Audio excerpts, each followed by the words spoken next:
Iran చేతిలో America ఓటమి. Iran చేతిలో ట్రంప్ ఓటమి. అమెరికా ఓడిపోతూ ఉంటే ట్రంప్ సెలబ్రేషన్స్. ఈ హెడ్డింగ్స్ పెట్టినవి కంప్లీట్గా వెస్ట్రన్ మీడియాలే.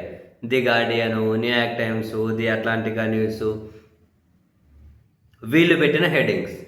ఇరాన్ చేతిలో ట్రంప్ ఓడిపోయారు, అమెరికా ఓడిపోయింది అని. ఎప్పుడైతే అమెరికా స్థావరాల మీద మిడిల్ ఈస్ట్లో ఇరాన్ వరుసపెట్టి అటాక్స్ చేస్తూ ఉంటే అమెరికా చర్చల కోసం వెంపర్లాడే పరిస్థితి వచ్చింది. ఒకవేళ అమెరికా కనుక భారీ దాడులకు దిగితే ఇప్పటికే ఆయుధాలన్నీ కరిగిపోతూ ఉన్నాయి. ఇంకా ఎన్ని ఆయుధాలతో దాడి చేసినా ఇరాన్ని దారికి తెచ్చుకోలేం. సో చర్చల ద్వారానే అని చెప్పి ఏదో విధంగా ఏదో ఒక అంశంలో ఇరాన్ని ఒప్పించుకొని అది మన విజయంగానే ప్రచారం చేసుకోవడం తప్ప వేరే మార్గం లేదు అని చివరికి ట్రంప్ సలహాదారులు కూడా చెప్పడం, మిడిల్ ఈస్ట్లో ట్రంప్ కీలక మిత్రులు చెప్పడం, ఇప్పుడు మళ్ళీ ఇరాన్ అమెరికా మధ్య చర్చలు జరుగుతూ ఉన్నాయి. ఇప్పుడు ఈ వెస్ట్రన్ మీడియానే చివరికి ఇలా హెడ్డింగ్లు పెట్టి ఒప్పుకోవాల్సిన పరిస్థితి ఎందుకు వచ్చింది అంటే, కళ్ళ ముందు నిజంగా అనిపిస్తూ ఉన్నప్పుడు దాన్ని దాచి కాస్తో కూస్తో ఉన్న వాళ్ళ క్రెడిబిలిటీని పోగొట్టుకోలేరు కదా. ఇరాన్ మీద అసలు అమెరికా యుద్ధం ఎందుకు మొదలెట్టిందంటే ఎవరైనా ఏం చెబుతారు, అక్కడ ప్రజల్లో తిరుగుబాటు వస్తుంది, అక్కడ నాయకత్వాన్ని మార్చాలి, ఇరాన్లో ప్రభుత్వాన్ని మార్చాలి, అణు కార్యక్రమాల నుంచి ఇరాన్ను పూర్తిగా దూరం జరిపేయాలి, ఇరాన్ మిజైల్ శక్తిని పూర్తిగా ధ్వంసం చేసేయాలి. ఇవే కదా ప్రధానంగా వాళ్ళు ఆశించి దాడి చేసింది. ఇరాన్ మిజైల్ శక్తిని ధ్వంసం చేశారా? పట్టమని 10% కూడా ధ్వంసం కాలేదని అమెరికా మీడియానే చెబుతుంది. అమెరికా ఇంటెలిజెన్స్ వాళ్ళ ప్రభుత్వానికి నివేదికలు ఇచ్చిందని చెప్పి వాళ్ళు రాసుకుంటూ వచ్చారు. నాయకత్వం మార్చిందా? ప్రజల్లో మరింత కసి పెరిగింది. అండ్ అక్కడ నాయకత్వానికి ప్రజల్లో మరింత మద్దతు దక్కుతూ ఉంది. అక్కడ ప్రజలు తిరుగుబాట, అవును తిరుగుబాటు చేశారు, ఇరాన్ నాయకత్వం మీద కాదు, అమెరికా మీద మరింత గట్టిగా.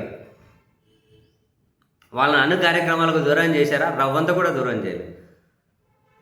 వీళ్ళు అక్కడ దాడి చేసిండేది మహా అంటే వాళ్ళకి ఆర్థికంగా నష్టం చేకూర్చుండొచ్చు, కాస్తో కూస్తో మిలిటరీ నష్టం జరిగిండొచ్చు, కానీ అమెరికా ఆశించినంతగా లేదు.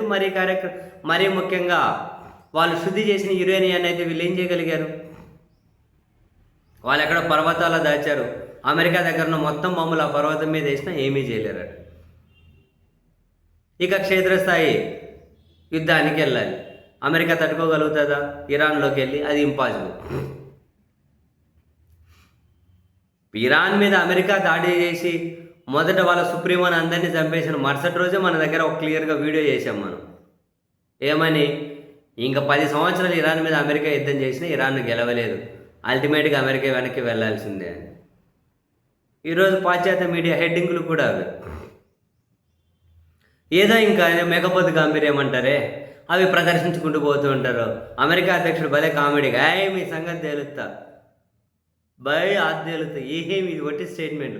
చివరికి అమెరికా అధ్యక్షుడు మాట అన్నా కానీ ప్రపంచానికి కామెడీ అయిపోయింది. పైగా అమెరికాకి తీవ్ర నష్టం, ప్రపంచానికి నష్టం. అమెరికా మిత్రులే అమెరికాను తిట్టే పరిస్థితి, నిందించే పరిస్థితి. చివరికి అమెరికా తన మిత్రులనే మిడిల్ ఈస్ట్లో కాపాడుకోలేని పరిస్థితి.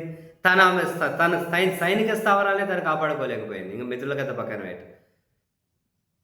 ఏ విధంగానూ ఇరాన్ చేతిలో చిక్కకుండా అమెరికా తప్పించుకోలేకపోయింది. పైపెచ్చి హార్మూజ్ జలసంధి స్వేచ్ఛాయుత వాణిజ్యం అండి. ఇంతకుముందు అమెరికా యుద్ధం చేసిన తర్వాత ఇప్పుడు వాళ్ళు సర్వీస్ ఛార్జ్ వసూలు చేస్తామంటున్నారు. ఇప్పుడు వీళ్ళ చర్చలన్నీ కూడా అరే బాబు నువ్వు సర్వీస్ ఛార్జ్ వసూలు చేయకని చెప్పి ఇరాన్ని చెప్పేకే సరిపోతుంది అమెరికా. వీళ్ళు యుద్ధం మొదలెట్టక ముందు అక్కడ సర్వీస్ ఛార్జే లేదు, ఇప్పుడు సర్వీస్ ఛార్జ్ అట. బాబా జైకు నీకు ఇంక మిగతా డిమాండ్ లేదో చెప్పు, దాన్ని చూసుకుందామని మాట్లాడుకుంటూ ఉన్నారు. మరి ఇంకా ఏ విషయంలో ఇరాన్ మీద వీళ్ళు పైచేయి సాధించారు? ఇరాన్ చేతిలో ఓటమని ఇంకా అమెరికా మీడియా కూడా రాయక వాళ్ళ దగ్గర వేరే ఆప్షన్ ఏముంది?